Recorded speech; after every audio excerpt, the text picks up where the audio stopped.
Hello friends, मैं रेनू राय स्वागत करती हूँ आपके अपने channel Saanvi vlogs life of housewife में। आप सभी को मेरी राधे राधे। कैसे हैं आप सब? कमेंट करके जरूर बताइएगा। ठाकुर जी की कृपा से आप सभी लोग स्वस्थ होंगे, खुश होंगे, मस्त होंगे।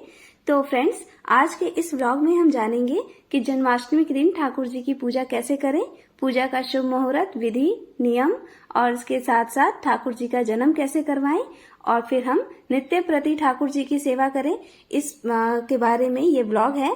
तो फ्रेंड्स, अभी आप देख रहे हैं ये है मेरे गांव की गंगा जी, और जो कि बाढ़ आ चुकी है गंगा जी में, और देखिए रोड पर ये पानी बिल्कुल फैला हुआ है।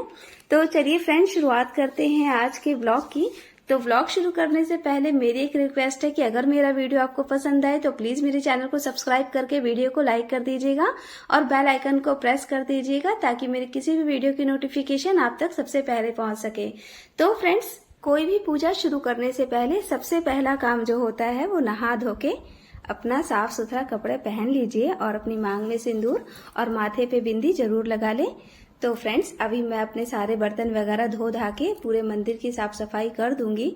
और इससे पहले मैंने अपने सभी भगवान जी के कपड़े वगैरह उतार के रख दिए हैं, क्योंकि जन्माष्टमी आने वाली है तो पूरी साफ सफाई से ही मतलब होता है। तो फ्रेंड्स, जन्माष्टमी आने वाली है और जन्माष्टमी पर विष्णु भगवान के बाल स्वरूप ठाकुर जी का पूजन किया जाता है। इस बार की जन्माष्टमी 15 या 16 अगस्त दोनों ही दिन पड़ रही है। दोनों ही दिन मान्य है, आपको जिस दिन सही लगे आप उसी दिन पूजा करें अपनी।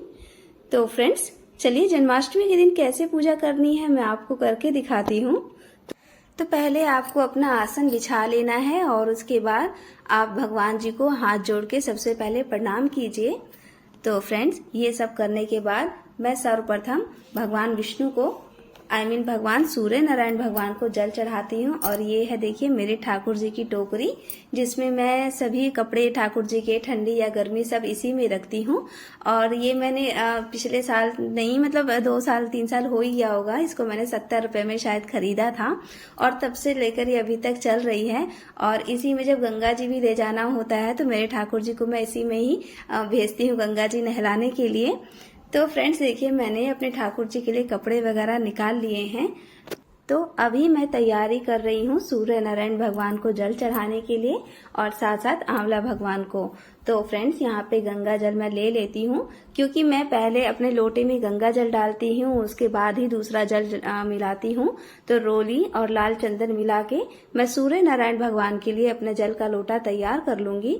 और भगवान जी को जल चढ़ाने के बाद, क्योंकि आज है मंगलवार और मंगलवार के दिन तुलसी माँ की पूजा नहीं होती है, तो मैं बस सूर्य नारायण भगवान को ही जल चढ़ाऊंगी, क्योंकि सूर्य भगवान नवग्रह के देवता हैं और उगते हुए सूरज को जल चढ़ाने से हमारे जीवन में सुख समृद्धि आती है और हमारे भाग्य का भी उदय होता है। मैं अब यहाँ पे अपनी धूप जला के ले जा रही हूँ, क्योंकि बाहर जो है बारिश का मौसम हो रखा है, तो जल्दी से माचिस जलती नहीं है। तो मैं अपने मंदिर से ही धूप या दिया जला के ले जाती हूँ बाहर, ताकि मुझे थोड़ा जल्दी हो सके और आराम भी रहे। तो फ्रेंड्स, मैं जा रही हूँ अब सूर्य नारायण भगवान को और आंवला भगवान को जल चढ़ाने। तो फ्रेंड्स, मैं अब आ चुकी हूँ बाहर की पूजा करके, और पूजा शुरू करने से पहले आप आचमन जरूर कर लीजिएगा। ओम केशवाय नमः, ओम माधवाय नमः, ओम गोविंदाय नमः, ओम नमो भगवते वासुदेवाय कह के आप 3 बार आचमन जरूर कीजिए और फिर उसके बाद अपनी पूजा का शुरुआत कीजिए। तो फ्रेंड्स, आप देख सकते हैं मैंने अपने भगवान जी का सारे कपड़े वगैरह उतार के रख दिए हैं धोने के लिए। तो फ्रेंड्स, जन्माष्टमी के दिन ठाकुर जी की सेवा की जाती है, पूजा की जाती है। अगर आपके घर में लड्डू गोपाल नहीं है तो आप ठाकुर जी की फोटो के साथ भी ये पूजा कर सकते हैं। और अगर आप ठाकुर जी को अपने घर लाना चाहते हैं तो जन्माष्टमी के दिन जरूर लेकर आएं। ये बहुत ही शुभ दिन होता है। इसके अलावा आप महीने की किसी भी एकादशी को ठाकुर जी का विग्रह अपने घर ला सकते हैं। फ्रेंड्स, जितना बड़ा ठाकुर जी का विग्रह होता है, सेवा भी उतनी ही ज्यादा होती है। इसलिए आप ठाकुर जी का विग्रह सुनते समय इस बात का ख्याल जरूर रखें। इसके अलावा आप उनके वस्त्र, ज्वेलरी, मुकुट, बाल और बांसुरी जरूर साथ लेके आएं, और एक छोटा सा शीशा भी, क्योंकि ठाकुर जी अपना श्रृंगार देखकर बहुत ही प्रसन्न होते हैं। तो फ्रेंड्स, अब मैं ठाकुर जी को अपने स्नान करवा लूंगी। और देखिए, मैंने एक थाली में एक स्वास्तिक बनाया है और स्वास्तिक चंदन से मैं बना रही हूँ। ये मैं प्रतिदिन नहीं करती, आपको दिखाने के लिए ये मैंने किया है। वैसे तो मैं रोज एक फूल और एक तुलसी पत्ता डाल के भगवान को अपना स्नान करवाती हूँ। तो लेकिन फ्रेंड्स, जन्माष्टमी वाले दिन आप इसी तरीके से स्वास्तिक बनाइएगा और एक फूल और एक तुलसी पत्ता रख के ही ठाकुर जी को स्नान करवाइएगा। और उस दिन सबसे पहले आप कच्चे दूध से मतलब जरूर स्नान करवा दीजिएगा सुबह के टाइम, और शाम के टाइम तो पंचामृत से ही स्नान करवाएंगे तो ज्यादा अच्छा रहेगा। तो यहाँ पे मैं भगवान जी को स्नान करवा रही हूँ। गंगा जल मिला हुआ ये जल है और घंटी बजा के फिर भगवान जी को ओम नमो भगवते वासुदेवाय कहते हुए आप अपनी पूजा शुरुआत कीजिए। और फ्रेंड्स, पूरी पूजा करते समय आप कुछ ना कुछ भजन कीर्तन गाते रहिए, भगवान का नाम जपते रहिए। चुपचाप भगवान की पूजा नहीं की जाती है। तो आप देखिए, विशेष तौर पे क्या होता है, जन्माष्टमी के दिन आप सबसे पहले अपने मंदिर को पूरे अच्छे से सजा धजा दीजिए। भगवान को सुबह के टाइम ही नहला धुला के सुंदर से नए वस्त्र हो सके तो आप पहनाइए, वरना रात को तो आप नए वस्त्र जरूर ही पहनाइए। और देखिए, मैंने अपने ठाकुर जी को सुंदर से वस्त्र धारण करवा दिए हैं और इसके बाद मैं इनकी माला, इनके आभूषण वगैरह इन्हें पहना दूंगी और फिर इन्हें मैं चंदन और रोली का टीका लगा के इनके आसन पर विराजमान कर दूंगी। फ्रेंड्स, ठाकुर जी की सेवा बहुत ही सरल होती है। वैसे तो आप प्रतिदिन इन्हें सादा जल से नहला सकते हैं, लेकिन कोई भी विशेष दिन हो तो आप इन्हें पंचामृत से स्नान जरूर करवाएं। और पंचामृत में आप दूध, दही, शहद, चीनी और गंगा जल से अपना अच्छे से इन्हें स्नान करवाइए और उसके बाद चंदन तिलक लगा के इनका सुंदर सा श्रृंगार कीजिए। तो मैंने भी अपने ठाकुर जी को चंदन और रोली का टीका लगा दिया है। और फ्रेंड्स, कितने मतलब ठाकुर जी जो होते हैं कि वो खुद ही सजे सवरे आते हैं, लेकिन मेरे ठाकुर जी बिल्कुल सिंपल हैं और मेरे को तो ऐसे ही अपने ठाकुर जी बहुत क्यूट लगते हैं। और अब मैंने अपने ठाकुर जी को आसन पे इनके विराजमान कर दिया है और इनके मैं बाल लगा के और एक तुलसी दल इनके मस्तक पे जरूर रख दूंगी। कहते हैं ना कि तुलसी का पत्ता इनके मस्तक पे रहता है तो इनका मस्तक ठंडा रहता है।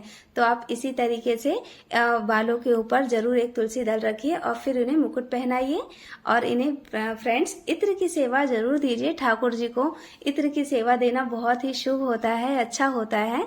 तो मैं तो अपने ठाकुर जी को प्रतिदिन इत्र की सेवा जरूर देती हूँ। आप चाहें तो इनके शरीर में भी लगा सकते हैं, इनके कपड़ों में भी लगा सकते हैं। और देखिए, अब मैंने अपने ठाकुर जी को स्नान वगैरह करवाने के बाद अपना दिया मैं जला लूंगी। और फ्रेंड्स, मैंने अपने दिए में ही थोड़ी सी हल्दी, 2 कपूर, 2 लौंग और थोड़े से हवन सामग्री जो लकड़ी होती है वो मैं डाल के ही अपना दिया प्रज्वलित करती हूँ प्रतिदिन का। और अपने दिए को आप जरूर है कि थोड़े से चावल का आसन दे दीजिए। और इसके बाद मैंने एक दिया और जला लिया है, तिल के तेल का दिया है। और ये तिल का दिया मंदिर में रोज जलाना चाहिए। कहते हैं कि दरिद्रता दूर होती है। तो फ्रेंड्स, इसी तरीके से अपना दिया आप जला लीजिए, धूप जला लीजिए और ठाकुर जी को फूल वगैरह अर्पित कर दीजिए, उनकी बांसुरी उनको दे दीजिए। तो ठाकुर जी का जो श्रृंगार है वो इस तरीके से पूरा हो जाता है।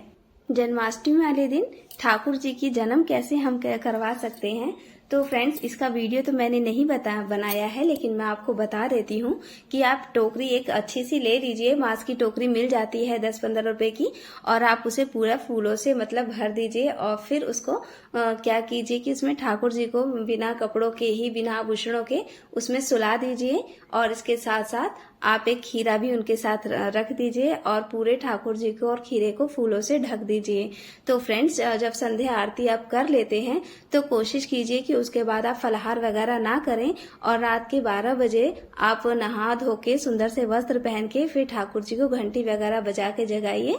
और जो आपने खीरा रखा है उसको आप एक सिक्के से काट दीजिए और फिर उसके बाद ठाकुर जी को पंचामृत से स्नान करवा के नए वस्त्र धारण कीजिए। और जैसे मैंने आपको उनका श्रृंगार प्रक्रिया बताई, आप उसी तरीके से ठाकुर जी की पूरी श्रृंगार सेवा कीजिए और इसके बाद उन्हें आप भोग अर्पित कीजिए।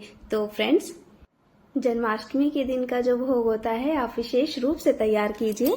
आज के भोग में आप खीर, फल, मिठाई, धनिया की और आटे की पंजीरी, पंचमेवा और माखन का भोग जरूर लगाइए। इसके साथ साथ आप 1 लोटा जल जरूर रखिए। और फ्रेंड्स, भोग में आप तुलसी दल डालना मत भूलिएगा, क्योंकि बिना तुलसी दल के भगवान भोग स्वीकार नहीं करते हैं। और भगवान को झूला झूलाइए, भगवान के मंगल गीत गाइए, उनकी जय जयकार कीजिए। और कुछ लोग तो होते हैं ना फ्रेंड्स कि वो ठाकुर जी के जन्म के बाद उन्हें शहद चटाते हैं, क्योंकि जब बच्चे का जन्म होता है तो उन्हें शहद चटाया जाता है। तो फ्रेंड्स, इसके बाद आप ठाकुर जी की धूप से, दिए से आरती उतारिए उनकी। और फिर इसके बाद आप उनके मतलब चरण वंदना करके अपनी क्षमा प्रार्थी की जरूर प्रार्थना कीजिए कि प्रभु, कोई भी गलती हो गई हो तो मुझे क्षमा कीजिएगा, मेरी पूजा को स्वीकार कर लीजिएगा। और फ्रेंड्स, इस तरीके से आप अपनी जन्माष्टमी की पूजा करें। और अगर मेरा ब्लॉग आपको पसंद आए तो प्लीज मेरे चैनल को सब्सक्राइब जरूर कर दीजिएगा। और मेरा वीडियो आपको कैसा लगा कमेंट करके मुझे जरूर बताइएगा। तो फ्रेंड्स, जन्माष्टमी की आप सभी को बहुत बहुत बधाई। और आने वाली जन्माष्टमी सबके लिए शुभ मंगल देने वाली हो। और इस जन्माष्टमी पे आप ठाकुर जी को अपने घर जरूर लेके आएं, उनकी सेवा कीजिए फूलों से, धूप बाती से। तो चलिए फ्रेंड्स, आज का मेरा ब्लॉग यहीं तक का था। मिलते हैं अपने अगले ब्लॉग में एक नई वीडियो के साथ। तब तक आप सभी लोगों का बहुत बहुत धन्यवाद। राधे राधे। जय ठाकुर जी।